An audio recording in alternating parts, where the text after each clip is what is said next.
Dito naman tayo talon-tayo dahil narito na ang ating unang panauhin natin sa araw na ito.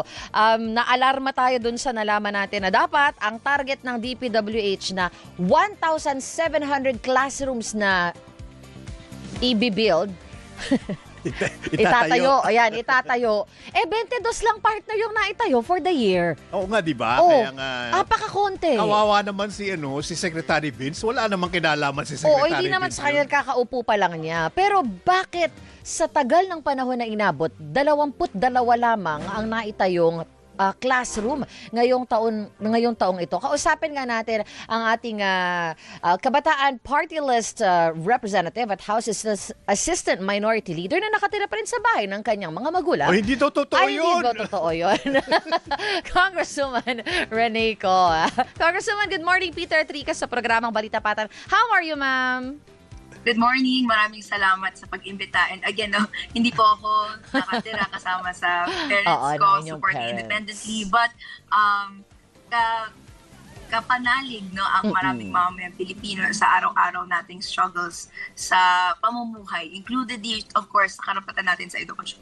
Ayan, syempre independent na tayo. Pero yun nga, di ba, Congresswoman, 22 lang, partner. Oh, depend. But I think, thus far, if I may say so myself, maganda ang pinapakita ni Representative Rene Co, kahit na bata pa siya. At nauna pa magbigay ng salin. Oo. Walang kaabog-abog. Walang tinatago di ba? Oo. Huwag mo sabihin, teka, mukhang nasa kotse ka ngayon, Miss Rene. Opo, kotse ng kaibigan ko. Pwede kong i-turn yung, hindi ko na lang gagawin. Hindi siya camera ready. Kasi, pasensya ka na, accountant ako Kasi ang net worth mo is 280,000. Nagbilang Sandali agad. lang. May kotse Hindi naman pwede 280,000. Okay. Gusto po natin syempre na-ensure na nakasama natin yung kaibigan, pero nakikiusap sa mga tao through these ways. Yes, oo. Sana nga, ganyan mamaya babalikan natin yung topic na yan, Representative Rene, Etong classrooms ang pag-usapan muna natin. Ngayon lang pumuputok ito, pero matagal na talagang problema ito na ang dami-daming mga budget for additional classrooms kasi taon-taon naman, alam naman natin na there's a massive deficit in terms of the number of classrooms. Ano daw ang nangyari kung nakausap na ninyo ang DPWH for the budget deliberation? Ano daw ang rason kung bakit yung 1,700 na target 22 lang ang naitayo? Yes po, alarming. Lalo na po ang classroom shortage sa buong Pilipinas ay 165,000. Paano natin maaasahan na mamimit natin or mabibigay natin yung dapat na tamang number of classrooms sa buong Pilipinas? Kung sa taon pa lang na to, napakaliit lang ng nagawa. Kahit malaki ang budget at ang findings nga na lumalabas, mahal ang paggawa ng isang classroom, more than what is expected. Tayo nagtatanong-tanong, CHED, DepEd, DPWH tungkol sa problema na ito. At ang nakita nating mga naging sagot is ang DPWH inuuna ang pagtatayo daw ng roads, ng bridges, and mukha nga flood control projects. So nababackseat sa priority sa pagkabilis ng pagkagawa yung mga classrooms. Lalo na historically, meron ding pong back and forth yan Sino po ba ang in charge sa procurement? Sino yung in charge sa pagpaproseso ng dokumento? DepEd po ba o DPWH? Same with din po, farm to market roads. DA ba o DPWH? May ganun pong minsan mga issues pa. Pero one thing is clear to us na ito po ang price ng kapalpakan. Ito ang price ng tuloy-tuloy na ligaya ng ilang mga mambabatas, opisyales. It is at the expense of the future of Filipino youth. Kaysa sana na maginhawa at hindi nagsisiksikan ang mga kabataan sa classrooms, napipilitan tayong gawin to, napipilitan na magklase sa hallway kasi yung targets, yung mandate ng kung ilan ba dapat nagagawang classroom, hindi naman pong na-effortan i-meet. Kasi ang ini-effortan nila, yung pagsasaayos ng ghost and substandard flood control projects, inuulan nila yung roads and bridges na kalimitan no, walang national master plan sa pagbubuo nito, pero dito po naka-kickback yung mga mambabatas, mga district engineers, no, kapag hindi ito pinlano ng maayos. And makikita natin, sobrang iksi lang, pero napakamahal. No? Kaya agrabyado po tayo sa update na to. Opo. But Congresswoman, not really taking sides or defending DPWH, nakausap kasi namin din nung isang araw si Teachers Dignity Coalition Sir Benjo Basas na na-mention niya na maski nga open areas para sa mga estudyanteng nagpa-practice ng fire or earthquake drills ay hindi sapat. Paano pa kaya ang mga pwestong pagtatayuan ng classroom na wala ngang sapat na lugar? Hindi naman po siguro natin dapat ito i-blame lahat sa DPWH, hindi po ba? Tama po. Blame has also to be passed to Malacanang, the central administration na sanang nagpaplano sa mga lupain na naririto. Saan ba dapat tinatayo ang classrooms sa ang schools? Right now, ang share din sa atin na anecdotes ng mga school officials or even mga colleagues natin at the House of Representatives, may mga schools na walang choice kung hindi maitayo sa tabi ng dagat, for example, dahil wala ng space. No? Kung maayos lang natin sanang napaplano kung saan nakatayo yung mga istruktura natin, no? Di hindi natin nakukuha yung gantong klaseng problema. And so may issue din sa paano yung central planning, ano yung pina-prioritize, no? Is it yung pagbabudget ng schools na to? Is it pagbabudget ng anong mga community necessities yung dapat nakatayo? Or ano ba ang nangyayari sa budget, no? There's 255 billion in flood control na yun nga. Although wala na ngayon, it required the scrutiny of the millions of Filipino people for that to happen. No? Nakita din natin na up until now, there's 8 billion pesos for the Barangay Development Project, which is because ito yung budget ng NTF-ELCAC, which continues repression of barangays or of community organizations na sana pumunta na lang sa mas maayos na planning ng social services like education and kung paano nade-deliver ito sa mga mamayang Pilipino like kabataan. Ma'am, nakikita din naman po ng katulad na ng Population Commission na ang pagtaas ng populasyon ng Pilipinas talagang napakabilis.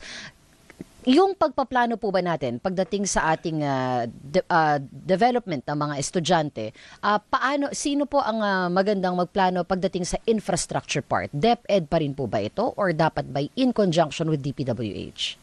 Dapat po ay tatandem po talaga ang DepEd and DPWH.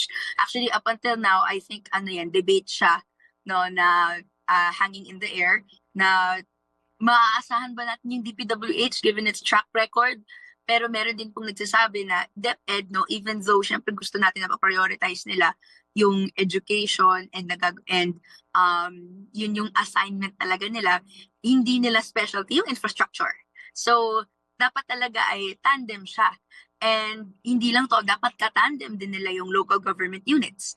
Dahil sila din naman nakakaalam kung ano yung status ng kanilang communities. Alin dyan, yung may mga communities, barangay na marami pang out-of-school youth at therefore priority na tayuan ng school in the area.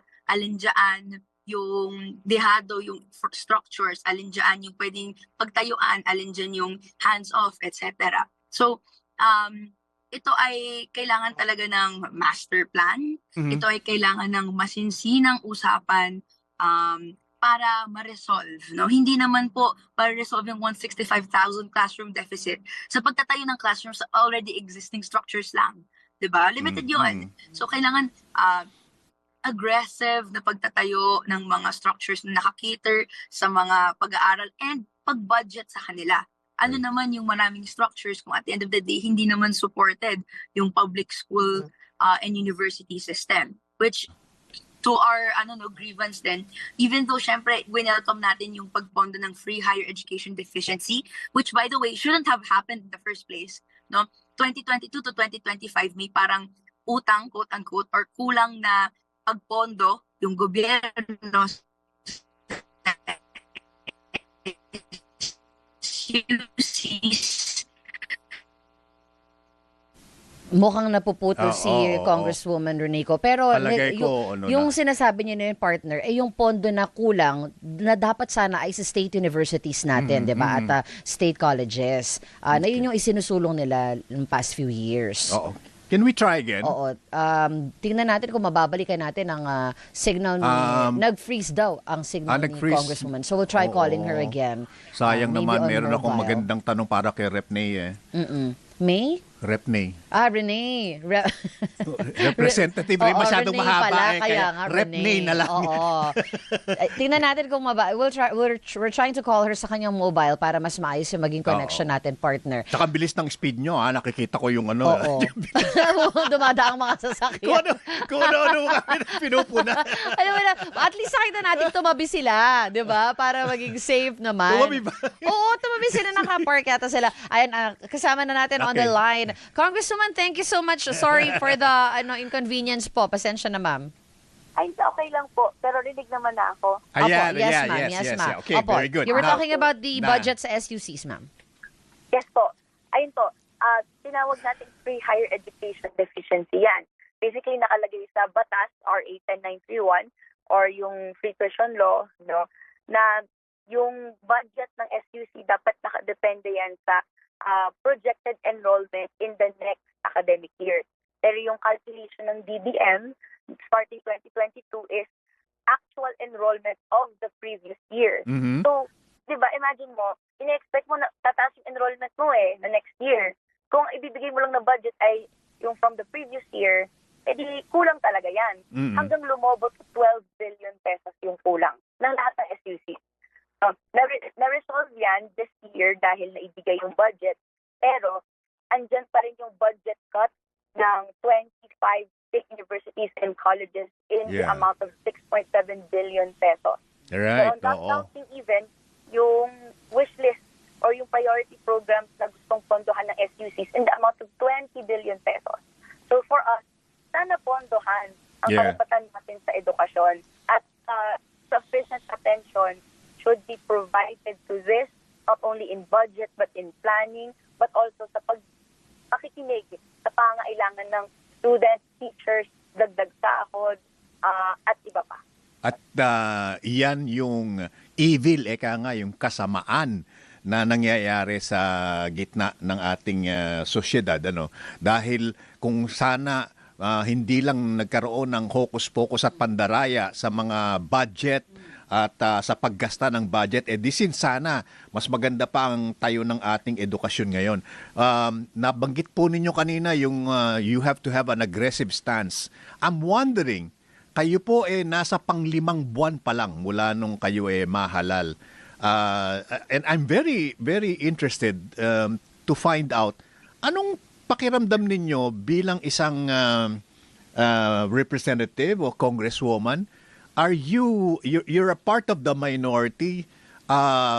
Kung minsan po ba nafa-frustrate na kayo this early na hindi naman talaga mangyayari yung mga gusto namin dahil meron ng mga set na dito practices na maaaring hindi naman napakaganda. When you talk about Congress and the Senate, the power of the purse, it's still a numbers game. Is that how you feel? Yes po. Tumpak na tumpak kayo, sir. It is incredibly frustrating. I've been here for less than 4 months. No, I've only been a lawyer for around 22 months. Mhm. Bago ako, siyempre hinahawakan ko yung prinsipyo natin at araw-araw po tayong kumakausap ng mga kabataan, ng mga nasa marginalized sector para alam natin yung hinaing nila. And yun yung hinahapag natin sa floor. Ako po, you can ask in the House of Representatives, I'm known to exhaust the privilege hour. No? Every Monday, nandyan ako kung bubukas yung privilege hour. May privilege speech ako tungkol sa hinaing ng kabataan ng mga mamamayang Pilipino. Pero hindi nga po na-fulfill yung mga nakikitang solusyon na pinapropose ng sectors na sang-ayon sa panawagan namin. Mhm. Bakit? Ito po siniwalat natin sa mga press conferences. It is because yung inuuna na pondohan ay yung tinatawag na quote-unquote allocable. no? Mhm. I'm not, ito yung basically feeling na yung naka-allocate sa mga mambabatas, no, sa House and sa Senate Mm. na pwede nilang lagyan ng mga proyekto nila. Pero ano po ba ang nangyayari? In these projects of theirs, no, meron, yung nasisiwalat nga natin is na may discretion sa na hidden Mhm. kung paano nila kakausapin yung contractors para meron silang kickback or kaya hindi naaayon sa isang national master plan or kung ano man yung pangailangan ng buong Pilipinas yung pondo, but rather sa paano hatiin tong pera na to to specific Mm-mm. Congress people. Ito po yung tinatawag nating hidden pork barrel system na Yeah. kahit noong 2012, no, it has been, or 2013, it has been declared unconstitutional, no, before, may feeling yan na apparent in law. And then sinabi ng Supreme Court, hindi yan pwede. Ever since tinanggal yun, no, nagkaroon ng sistema na andyan pa rin, pero hindi na apparent yung feeling na yan. No? It's in the term of allocables now. Mhm. And ang call natin, no, tigil na yung gantong proseso. No? Planuhan natin ng maayos kung saan dapat pupunta yung pera ng taong bayan. Pakinggan natin yung mga hinaing ng mga mamamayan, ng mga sektor. At doon tayo mag-focus sa paano natin i-deliver yung batayang serbisyong panlipunan. Para kang, sabi nga nila, even with your and so many others idealism, para kang sumasagwan against the tide, no? Pasuwag, kaya nga nila sa Fighting the Bulacan. current. Oo. Oo. And sometimes, ito naman po hindi naman sa naghahanap tayo ng masisisi, nakakatuwa yung mga ginagawa ng Makabayan Block for so many years now. And yet, parang wala pa ring anything that is substantial in terms of yung pagbabago sa budget, sa issue ng party list na wala naman talagang nire-representa, ginagawa lang backdoor talaga yon. And then there's also the forever issue of dynasty. Ang feeling ba ninyo is after a while mapapagod ka rin na, oo, fatigue na di ba? siya. Mapapagod ka na and it's very easy to be swallowed by the system. Your thoughts? Opo, parang syempre yun yung pangamba. Pero kung sama-sama natin itong ginagawa, kasama-sama din na mga nakakasama natin, tayo kakapit na kung bakit ba may why this is a worthwhile thing to do, why this is a worthwhile place to invest your energy and time. Ito nga po yung sinasabi ko sa mga kabataan, yung pag-walk out, yung pag-aalam ng kung anong nangyayari, tapos yung actively ginagamit natin yung energy natin in providing materials to others, organizing others. This is the best investment for the future. Ito ang best use of our time and energy now. Kasi po, imagine the alternative. The alternative is, tanggapin lang natin na may hidden pork barrel system. Tanggapin lang natin na tuloy yung ligaya ng mga ibang kongresista habang tuloy-tuloy at lumalala ng pagpabulok ng sistema ng edukasyon. Right now, parang it's frustrating na decades have passed since ang korupsyon ni Estrada, President Estrada. Pero andyan pa rin yung pork barrel, andyan pa rin yung iba't ibang sistema. Pero that's why we see na we are in a very opportune moment. We are in makasaysayan po yung panahon na to. Dahil nasa atin yung init And so, kailangan natin ensure na yung pagbabagong makikita natin, hindi lang piecemeal, hindi lang reform, pero hindi po enough yung may mapangalan ka lang specific people. Dapat may commitment na mawala na yung pork barrel system na yan. At hindi po yan mangyayari from the top. Because nasa interest po ng nasa taas, nasa tuktok, na manatili itong lahat.